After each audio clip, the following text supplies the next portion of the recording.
क्या आप जानते हैं कि किसके रिकमेंडेशन के द्वारा आरबीआई का इस्टेब्लिशमेंट किया गया था? और क्या आप जानते हैं कि आरबीआई का अपना एक म्यूजियम भी है?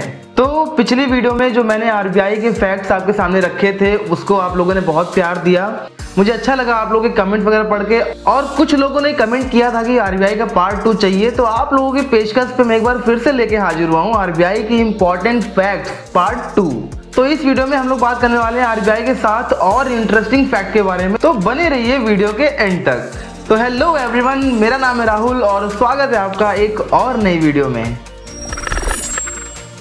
तो फैक्ट नंबर 1, क्या आप जानते हैं कि आरबीआई का जो इस्टेब्लिशमेंट है वो किसके रिकमेंडेशन के द्वारा किया गया था? तो आरबीआई का इस्टेब्लिशमेंट कब हुआ था, ये पिछली वीडियो में मैंने इसका जिक्र किया हुआ है, आप उसको जाके देख लीजिएगा। So the bank was established on the recommendation of Hilton young commission.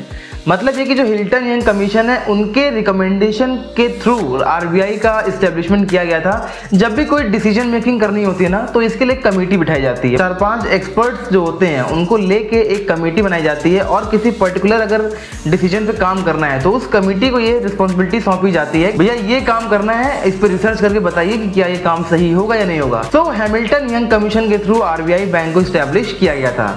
Fact number 2, RBI does not have second class employees. Okay, तो अब ये क्लासेस क्या होती है एम्प्लॉय की? देखिए एम्प्लॉय को क्या होता है ना, हमारे भारत देश में जो एम्प्लॉइज है ना उनको 4 कैटेगरी में बांटा गया है, क्लास 1, क्लास 2, क्लास 3 और क्लास 4। तो क्लास 1 में ना ऐसे एम्प्लॉइज आते हैं जो हमारे देश के लिए बहुत जरूरी है, जिनको हमारे देश की व्यवस्था को बनाए रखने में बहुत ज्यादा बड़ा सहयोग रहता है। जैसे आर्म्ड फोर्सेज, आर्मी, वो हमारे क्लास 1 में आती है। मैजिस्ट्रेट्स या उससे अबव जो जुडिशियल सर्विसेज होती हैं वो आती हैं। ऐसे रिसर्च ऑर्गेनाइजेशन हमारे देश में जिसको गवर्नमेंट फंड करती है, उसमें जो एम्प्लॉइज काम कर रहे हैं, उसमें जो साइंटिस्ट आपके काम कर रहे हैं, वो हमारे क्लास 1 के एम्प्लॉय होते हैं। और जो हमारे डॉक्टर्स होते हैं सेंट्रल गवर्नमेंट के या स्टेट गवर्नमेंट के, वो भी क्लास 1 में आते हैं। और जो सेंट्रल या फिर स्टेट यूनिवर्सिटी के जो प्रोफेसर होते हैं, वाइस चांसलर होते हैं, प्रिंसिपल होते हैं, वो भी हमारे क्लास 1 के एम्प्लॉइज में आते हैं। क्लास 2 की बात करें तो इसमें जैसे आपके जूनियर डॉक्टर, सेक्शन ऑफिसर्स, तहसीलदार, ड्रग इंस्पेक्टर, हेडमास्टर जो होते हैं आपके स्कूल में, और ब्लॉक डेवलपमेंट ऑफिसर या फिर इनकम टैक्स या फिर रेवेन्यू डिपार्टमेंट के जो ऑफिसर्स होते हैं, ये सारे आपके क्लास 2 में आते हैं।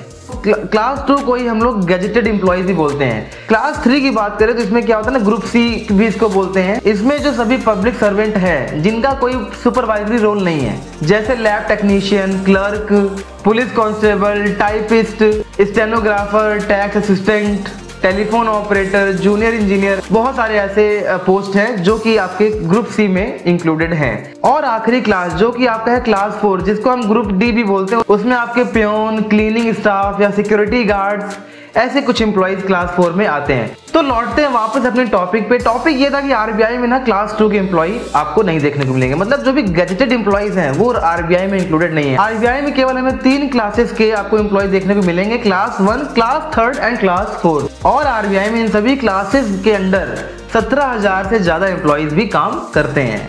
Fact number 3, first prime minister as a governor of RBI. तो मैं आपको यहाँ बताना चाहूंगा कि जो हमारे फॉर्मर प्राइम मिनिस्टर रह चुके हैं मिस्टर मनमोहन सिंह, ये पहले ऐसे प्राइम मिनिस्टर हैं जो आरबीआई में गवर्नर भी रह चुके हैं। तो ये हमारे भारत देश के पहले ऐसे पर्सन रह चुके हैं जो कि प्राइम मिनिस्टर के साथ साथ आरबीआई को एज अ गवर्नर भी सर्व कर चुके हैं from the year of 1982 to 1985, यानी कि 1982 से लेके 1985 तक इन्होंने एज अ गवर्नर काम किया है आरबीआई में। फैक्ट नंबर 4, तो जैसा कि हम जानते हैं कि आरबीआई के जो पहले गवर्नर थे वो भारतीय नहीं थे। वो कौन थे उसके लिए आपको पिछली वीडियो देखनी पड़ेगी। तो mister CD Deshmukh was the first Indian governor of RBI. इसी के साथ साथ मैं आपको ये भी बता दूं कि ये 3rd गवर्नर भी रह चुके हैं आरबीआई के। फैक्ट नंबर 5, क्या आप जानते हैं कि हमारे भारत देश में आरबीआई के कुल कितने ऑफिसेज हैं पूरे ऑल ओवर द इंडिया? तो मैं आपको बता दूं कि आरबीआई के 29 ऑफिसेज पूरे ऑल ओवर द इंडिया हैं, जिनमें से बहुत सारे ऐसे हैं जो आपके स्टेट कैपिटल्स में लोकेटेड हैं। Fact number 6, RBI runs a monetary museum. क्या आप ये जानते हैं कि आरबीआई का अपना खुद का म्यूजियम भी है, संग्रहालय भी है? तो मैं आपको यहाँ पे बताना चाहूंगा कि आरबीआई ने अपना खुद का एक म्यूजियम भी बना रखा हुआ है, जिसका नाम है आरबीआई मॉनेटरी म्यूजियम, यानी कि मुद्रा संग्रहालय या फिर मौद्रिक संग्रहालय, जो इनका मुंबई में ऑफिस है, उस ऑफिस के अंदर इस म्यूजियम को बनाया गया है। Fact number 7, where was RBI located initially. तो अभी हम जानते हैं कि हमारा जो आरबीआई है वो मुंबई में लोकेटेड है, लेकिन इसके पहले वो कहाँ लोकेटेड था? तो यहाँ पे मैं आपको बताना चाहूंगा कि जो आरबीआई है वो इनिशियली कलकत्ता में लोकेटेड था। इसका जो हेडक्वार्टर है वो कलकत्ता में बनाया गया था। लेकिन इन द ईयर ऑफ 1937 इसको परमानेंटली उठा के मुंबई में शिफ्ट कर दिया गया था। तो अभी क्या है, 1937 से आरबीआई मुंबई में लोकेटेड है। तो ये थे आरबीआई के 7 और इंटरेस्टिंग फैक्ट जो आई होप कि आपको जान के अच्छा लगा होगा। तो अगर अच्छा लगा हो तो लाइक, शेयर, कमेंट, सब्सक्राइब सब कर देना। तो आज की वीडियो के लिए बस इतना ही, मिलते हैं नेक्स्ट वीडियो में।